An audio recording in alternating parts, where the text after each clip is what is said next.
എല്ലാവർക്കും കിനു സ്റ്റിച്ചിങ്ങിൻ്റെ പുതിയൊരു വീഡിയോയിലേക്ക് സ്വാഗതം. നമ്മൾ ഇന്നിവിടെ ഒരു ഉടുപ്പിനൊക്കെ വയ്ക്കാൻ പറ്റുന്ന ഒരു ബോ ആണ് തയ്ക്കാൻ പോകുന്നത്. വളരെ സിമ്പിളായിട്ട് തന്നെ നമുക്ക് ഈ ഒരു ബോ തയ്ച്ചെടുക്കാവുന്നതാണ്. അതിന് വേണ്ടിയിട്ട് നമ്മൾ ആദ്യം ഇതുപോലെ ഒരു ക്ലോത്ത് എടുക്കാം. ഇതിൻ്റെ നീളം നമ്മൾ എടുക്കുന്നത് 4 ഇഞ്ചാണ് കേട്ടോ.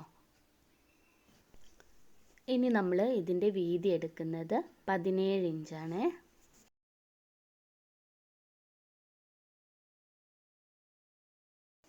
17 ഇഞ്ചിൽ നമുക്ക് ഇതുപോലൊരു മാർക്കിംഗ് കൊടുക്കാം. എന്നിട്ട് മുകളിലേക്ക് ഇതുപോലെ ഒന്ന് ലൈൻ വരച്ചു കൊടുക്കാം. എന്നിട്ട് നമുക്ക് ഈ ഒരു പീസിനെ കട്ട് ചെയ്തെടുക്കാം.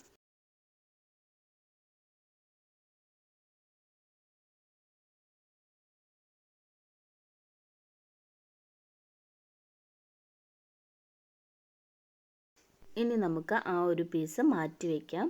എന്നിട്ട് താഴോട്ട് ഇതുപോലെ നമുക്ക് 6 ഇഞ്ചിലൊരു മാർക്കിംഗ് കൊടുക്കാം.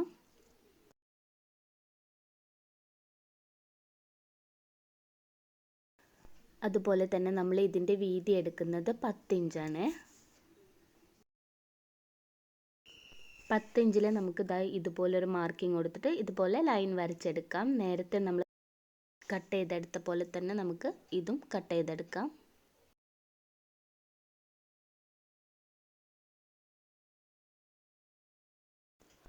അപ്പം നമുക്ക് ഇതുപോലെ 2 പീസ് കിട്ടിയിട്ടുണ്ട്. ഇനി നമുക്ക് ഇതുപോലെ ഒരു ചെറിയൊരു പീസ് കൂടെ ആവശ്യമാണ്. ഇതിൻ്റെ വീതി എടുത്തിരിക്കുന്നത് 1.5 ഇഞ്ചാണ്. അതുപോലെ തന്നെ നീളം എടുത്തിരിക്കുന്നത് 4 ഇഞ്ചാണ്. ആദ്യം നമ്മൾ ഈ ഒരു ക്ലോത്ത് എടുക്കുക. ഇതിപ്പോൾ നമ്മൾ 17 ഇഞ്ച് വീതിക്ക് കട്ട് ചെയ്ത് വെച്ചിട്ടുള്ള ആ ഒരു ക്ലോത്താണ് കേട്ടോ. അത് നമുക്ക് ഇതുപോലെ അങ്ങ് നടുമടക്കി കൊടുക്കാം. നടുമടക്കിയിട്ട് നമുക്ക് ഇതുപോലെ പിൻ കുത്തി കൊടുക്കാം. ഇതിപ്പോൾ ഓർഗാൻസാൻ്റെ ക്ലോത്ത് ആയ കാരണമാണ് ഇങ്ങനെ എന്താ പറയുക വിടർന്ന് നിൽക്കുന്നത്. കോട്ടൻ്റെ ഒക്കെ ആണെങ്കിൽ റെഡിക്ക് തന്നെ നിൽക്കും. അതുപോലെ നമുക്ക് പിൻ ചെയ്ത് കൊടുക്കാം. പിൻ ചെയ്തതിന് ശേഷം നമുക്ക് ഈ തുമ്പത്ത് നിന്നും ഇതുപോലെ 1.5 ഇഞ്ചിലൊരു മാർക്കിംഗ് കൊടുക്കാം. എന്നിട്ട് നമുക്ക് ഇവിടെ നിന്നും ഇവിടോട്ടായിട്ട് ക്രോസിലൊരു ലൈൻ കൊടുക്കാം.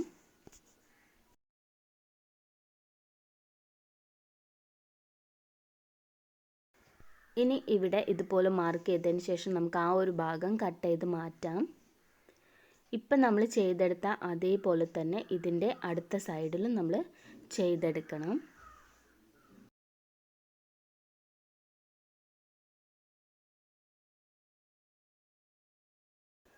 ഇനി നമുക്ക് ഇതിൻ്റെ അരികിലൂടെ 4 ഇഞ്ച് വിട്ടിട്ട് സ്റ്റിച്ച് ചെയ്തെടുക്കാം. നമ്മൾ ഈ ഒരു ചാനലിൽ കുട്ടികൾക്കുള്ള ഫ്രോക്ക്, ഹെയർ ബോസ്, അതുപോലെ തന്നെ different types of sleeves, crop top എല്ലാം ചെയ്തിട്ടുണ്ട്. കാണാത്തവരാണെന്നുണ്ടെങ്കിൽ അതുകൂടെ പോയി ഒന്ന് കണ്ടു നോക്കൂ കേട്ടോ.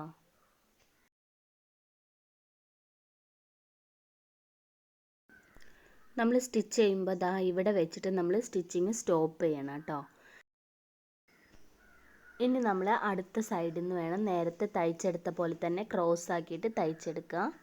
എന്നിട്ട് ഇതുപോലെ തിരിച്ചതിന് ശേഷം പിന്നെ സ്ട്രൈറ്റ് ആയിട്ട് തയ്ച്ചെടുക്കുക. അതുപോലെ തന്നെ നമ്മൾ കുറച്ച് വിട്ടതിന് ശേഷം ഇവിടെ വെച്ച് സ്റ്റോപ്പ് ചെയ്യുക. അതായത് ഒരു 1.5 ഇഞ്ചൊക്കെ നമുക്ക് ഗ്യാപ്പ് വേണം കേട്ടോ, തയ്ക്കാത്ത ഈ ഒരു ഗ്യാപ്പ്. ഇനി നമുക്ക് പിന്നൊക്കെ അഴിച്ചതിന് ശേഷം ഇതിനെ അങ്ങ് മറിച്ചെടുക്കാം. നമ്മുടെ ചൂണ്ടുവിരൽ ഉപയോഗിച്ച് നമുക്കിതിനെ വേഗം തന്നെ മറിച്ചെടുക്കാൻ പറ്റും കേട്ടോ. ഇതുപോലെ നമ്മൾ തയ്ക്കാതെ വെച്ചിട്ടുള്ള ആ ഒരു ഹോളിലൂടെ പുറത്തെടുക്കുക. ഇതേപോലെ തന്നെ നമ്മൾ നെക്സ്റ്റ് സൈഡും ചെയ്തെടുക്കുക.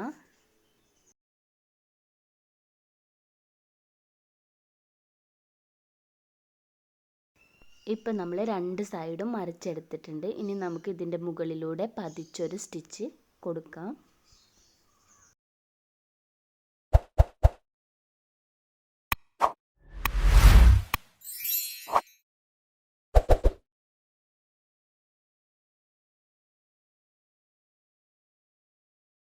ഇപ്പം നമ്മൾ നേരത്തെ ഇട്ടിട്ടുള്ള ആ ഒരു ഹോൾ ഉണ്ടല്ലോ, അതൊക്കെ ഇപ്പോൾ നമ്മൾ സ്റ്റിച്ച് ചെയ്തിട്ട് അടഞ്ഞങ്ങ് പോകും.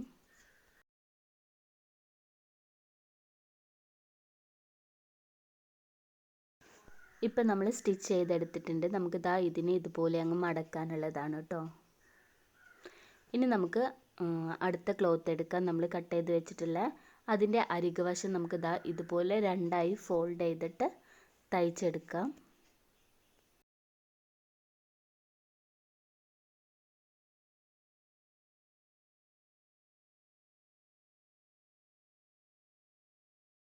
ഈ ഒരു സൈഡും നമുക്ക് ഇതുപോലെ തന്നെ രണ്ടാക്കി മടക്കിയതിന് ശേഷം തയ്ച്ചെടുക്കാം.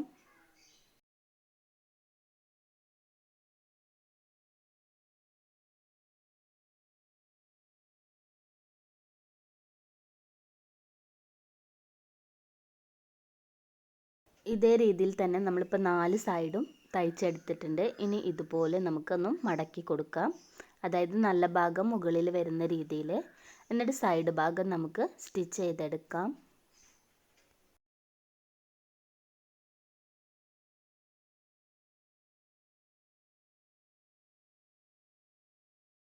ഇനി നമ്മൾ കട്ട് ചെയ്ത് വെച്ചിട്ടുള്ള ഈ ഒരു ക്ലോത്തിനെ ഇതുപോലെ അങ്ങ് മടക്കി കൊടുക്കുക. ഒന്നുകൂടെ മടക്കുക. എന്നിട്ട് നടു ഒന്ന് മടക്കിയിട്ട് സ്റ്റിച്ച് ചെയ്ത് കൊടുക്കുക കേട്ടോ.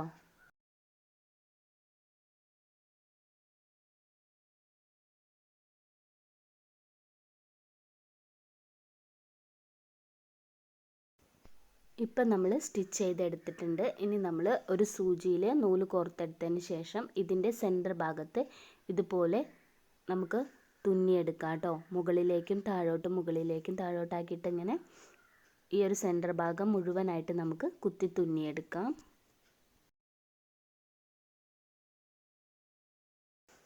ഇതുപോലെ തുന്നിയെടുത്തതിന് ശേഷം നമുക്കിതാ ഈ ത്രെഡ് ഒന്ന് ഇതുപോലെ ഒന്ന് വലിച്ചെടുത്താൽ നമുക്കിതാ ഇതുപോലെ കിട്ടും കേട്ടോ. ഇതിനെ നമുക്ക് ഇങ്ങനെ സെൻറ്റർ ഭാഗത്ത് ഇതുപോലെ ത്രെഡ് വെച്ചിട്ട് ചുറ്റി തുന്നിയെടുക്കാം.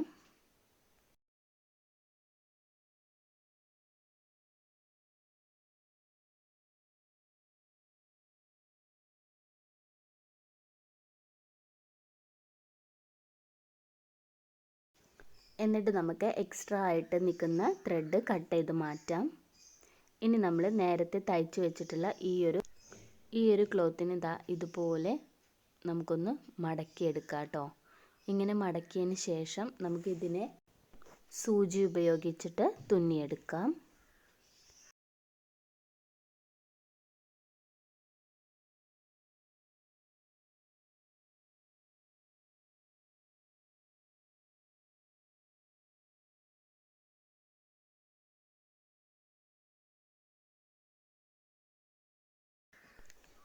ഇനി നമുക്ക് നമ്മൾ നേരത്തെ തുന്നി വെച്ചിട്ടുള്ള ആ ഒരു ബോ ഉണ്ടല്ലോ, അതിൻ്റെ സെൻറ്റർ ഭാഗത്തായിട്ട് നമ്മൾ നേരത്തെ തയ്ച്ച് വെച്ചിട്ടുള്ള ആ ഒരു ഗ്രീൻ കളർ ക്ലോത്തിനെ ഇതുപോലെ ചുറ്റി കൊടുക്കുക.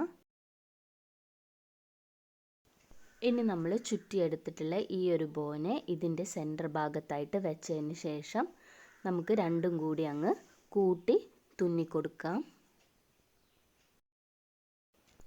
ഇപ്പം നമ്മൾ തുന്നിയെടുത്തിട്ടുണ്ട്. ഇപ്പോൾ ഇത് ഒരുപാട് അങ്ങ് അകന്ന് നിൽക്കുന്ന പോലെ ഫീൽ ചെയ്യുന്നുണ്ടെങ്കിൽ നമുക്ക് ഈ രണ്ട് ക്ലോത്തിനും ഇതുപോലെ അങ്ങ് ചേർത്ത് വെച്ചിട്ട് ഇങ്ങനെ ഫ്രണ്ടിൽ നിന്ന് കാണാത്ത രീതിയിൽ ബാക്കിൽ നമുക്ക് ഇതുപോലെ ഒന്ന് കൂട്ടി തുന്നിയെടുക്കാം.